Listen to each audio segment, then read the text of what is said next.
सो आज हम लोग पढ़ेंगे future tense. What is future tense?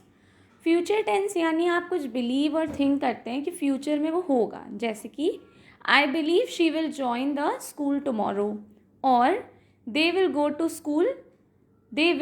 School. Okay, या we shall win the match. तो ये सारी चीज़ें क्या हैं, हम बिलीव कर रहे हैं या थिंक कर रहे हैं. नेक्स्ट चीज़ क्या आती है जिसे हम कंट्रोल नहीं कर सकते, ये जो फैक्चुअल है. जैसे the sun will rise at 6 AM या the moon will rise at 5 PM. तो ये सारी चीज़ें मेरे कंट्रोल में नहीं है, इसलिए हम इसे फ्यूचर टेंस बोलते हैं. इसके अलावा सिंपल फ्यूचर बोलते हैं. इसके अलावा जैसे कोई इंस्टेंट डिसीजन लिया, जैसे कि it's my birthday and I shell give you it's your birthday and I shell give you a precious gift. तो आपका बर्थडे और तुरंत मेरे दिमाग में आया कि मुझे गिफ्ट देना चाहिए. या since you have come I shall cook food for you, क्योंकि अब तुम आ ही चुकी हो, डिनर का टाइम है, तो मैं तुम्हारे लिए फूड कुक करती हूँ. तो ये एक सिंपल सी बात है जो फ्यूचर सिंपल टेंस में आता है. फ्यूचर सिंपल टेंस के लिए आपको सिंटेक्स जो है वो है फर्स्ट पर्सन और सेकेंड पर्सन के साथ आपको विल लगाना है और वर्ब की फर्स्ट फॉर्म लगानी है, जबकि फर्स्ट पर्सन आई और वी के साथ आपको शैल लगाना है और वर्ब की फर्स्ट फॉर्म लगानी है. For example, I shall purchase a new book और he will sell his car. Okay, so he will sell his car और I shall purchase a new book. इसमें क्या है, आई और वी के साथ शैल लग रहा है, you he she it they के साथ विल लग रहा है. ठीक है. नेगेटिव सेंटेंस बनाना हो तो हम इसमें ऐड कर देंगे नॉट और बाकी सब रहेगा सिमिलर. जैसे कि एग्जाम्पल है, we shall not leave the exam, my mother will not host dinner this evening. ठीक है, तो आज मम्मी खाना नहीं बनाएंगी या हम एग्ज़ाम नहीं छोड़ेंगे. ये सारे क्या है, नेगेटिव सेंटेंसेस हैं. नेक्स्ट क्या है, रूल्स ऑफ इंटरोगेटिव. तो इंटरोगेटिव में क्या होगा, विल और शैल सब्जेक्ट के पहले आ जाएगा, देन सब्जेक्ट आएगा और वर्ब की first form of question mark. For example, who will help him, उसकी मदद कौन करेगा. या will he come in the party, क्या वो पार्टी में आएगा. या why will your friend not come here, क्यों तुम्हारा फ्रेंड यहाँ नहीं आया. तो ये इंटरोगेटिव सेंटेंस है, पूछने का तरीका. नेक्स्ट है future continuous tense. Future continuous tense क्या बताता है कि to indicate an action that will occur in normal course. जैसे he will be cooking the food tomorrow. Okay, तो एक एक्शन है जो हो रहा है, that he will be cooking food tomorrow. या I will be meeting them tomorrow, कल मैं उन लोगों से मिलूँगी या कल मैं खाना बनाऊँगी. तो ये एक्शन जो है होने वाला है, इसके बारे में हम बात कर रहे हैं. ठीक है. या to indicate an action that will be in progress at a given point of time in future. जैसे कि we will be visiting cinema at this time tomorrow, कल हम लोग सिनेमा जाएंगे इस समय. या at this time next week we shall be attending the party, कल इसी समय हम लोग पार्टी में जाएंगे. तो कंटिन्यूअस यानी कि प्रोग्रेशन में है और इसी समय होने वाला है. दूसरी चीज़ क्या है, ये इंडिकेट.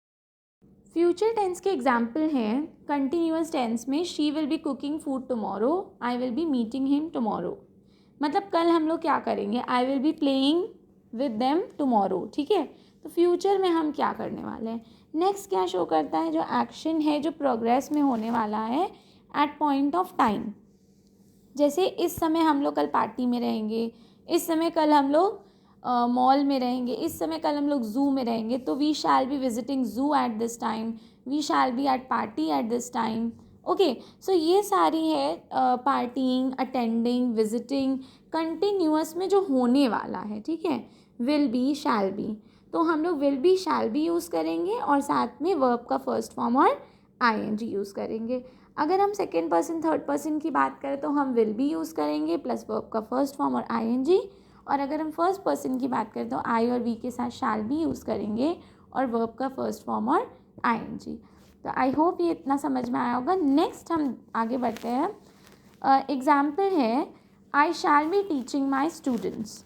और my teacher will be going to Japan next year.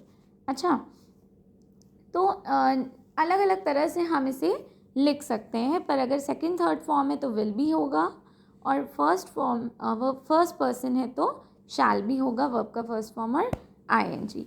आगे बढ़ते हैं rules for the negative sentences. तो सेकंड पर्सन थर्ड पर्सन में जो प्रोनाउन है प्रोनाउन जो भी हैं जैसे ही, शी, यू, इट, इसके साथ अगर हम नॉट यूज़ करें तो हम नॉट भी यूज़ कर सकते हैं। जैसे I shall not be eating this evening और they shall not be studying in the college. तो वो लोग कॉलेज में नहीं पढ़ेंगे, या मैं रात को आज नहीं खाऊंगी। इस तरह से हम लोग नहीं यानी नेगेटिव सेंटेंस लिख सकते हैं। इसी का अगर हम इंटरोगेटिव सेंटेंस लिखना चाहें तो हम विल और शैल का यूज़ करेंगे, जिसमें will shall plus subject, subject के बाद बी लिखेंगे, फिर वर्ब का फर्स्ट फॉर्म और आईएनजी और क्वेश्चन मार्क। एग्जाम्पल देख लेते हैं। How long they will be travelling, या will this boy be wandering in the forest. ठीक है, क्या ये लड़का फॉरेस्ट में रहेगा, या will you be partying next evening, कल क्या पार्टी करेंगे। तो ये जितनी भी सेंटेंसेस हैं अगर आप इंटरोगेटिव में लिखेंगे तो आप विल और शैल का यूज़ करेंगे। फिर आते हैं परफेक्ट टेंस। तो फ्यूचर में अगर हम परफेक्ट टेंस यूज़ करना चाह रहे हैं तो पहला टास्क क्या है कि वो एक्शन जो हो वो कंप्लीट हो जाए एक पॉइंट ऑफ टाइम में। जैसे I shall have finish this work by tomorrow, I will have reached home by now, है ना, या they will have reach home by now, या I shall have reach the school before the bell ring. मतलब कोई काम हो जाए एक सर्टेन पॉइंट ऑफ टाइम से पहले तो हम उससे फ्यूचर परफेक्ट टेंस बोलेंगे। फ्यूचर में कोई काम कंप्लीट हो जाए, जैसे मैं अपना होमवर्क कल कंप्लीट कर लूँगी, मैं कल स्कूल जल्दी पहुँच जाऊँगी, या मैं कल घर पहुँच जाऊँगी अपने, तो ये परफेक्ट टेंस बता रहा है। आगे हम देखते हैं इसका सिंटेक्स कैसे लिखेंगे। जैसे हमने सेकंड पर्सन और थर्ड पर्सन लिखा तो इसके साथ हम विल हैव और वर्ब का थर्ड फॉर्म यूज़ करेंगे। सेकंड पर्सन थर्ड पर्सन के साथ हम विल हैव और वर्ब का थर्ड फॉर्म यूज़ करेंगे। फर्स्ट पर्सन के साथ हम शैल हैव और वर्ब का थर्ड फॉर्म यूज़ करेंगे। जैसे कि your examination will have been over by Monday, या we shall have cooked food by the evening. ठीक है, हम लोग खाना बना चुके होंगे, तुम्हारा एग्ज़ाम अगले हफ्ते ख़त्म हो चुका होगा। ये सारी चीज़ें हम पॉजिटिव सेंटेंस यूज़ करेंगे। अगर हम नेगेटिव बोल रहे हैं तो हम बोलेंगे I shall have not written the letter by noon, दिन तक मैं लेटर नहीं लिख पाऊँगी, या your mother will have read this novel before next Saturday, आपकी मम्मी नॉवल को पढ़ लेगी अगले सैटरडे से पहले। ठीक है, तो नेगेटिव में हो गया। अगर हम इसी को इंटरोगेटिव में बोलेंगे तो हम कैसे लिखेंगे, विल या शैल plus subject plus have plus verb का थर्ड फॉर्म। जैसे will he not have gone before I reach, क्या वो चला तो नहीं जाएगा जब तक मैं पहुंचूंगी, तो हम बोल सकते हैं हाँ वो जाएगा या वो नहीं जाएगा। ठीक है, नेक्स्ट क्वेश्चन है what will he have eaten before he sleep, वो क्या खा के सोएगा जब वो सोएगा। तो ठीक है, तो ये सारी चीज़ें हम इंटरोगेटिव में यूज़ करेंगे। नेक्स्ट आते हैं हम future perfect tense, future perfect continuous tense. तो फ्यूचर में वो काम ख़त्म होगा पर एक समय का प्रोग्रेशन चल रहा है। जैसे at noon Shreya will have been singing song for an hour, Shreya को दिन में गाते गाते 1 घंटा हो जाएगा सिंगिंग करते करते, पर ये प्रोग्रेशन में टास्क है। The action will be in progression over a period of time that will end in future, future में वो काम एंड हो जाएगा। जैसे they will have been working round the clock from 20 years, है ना, तो वो लोग लगातार 20 साल से काम करते ही जा रहे हैं।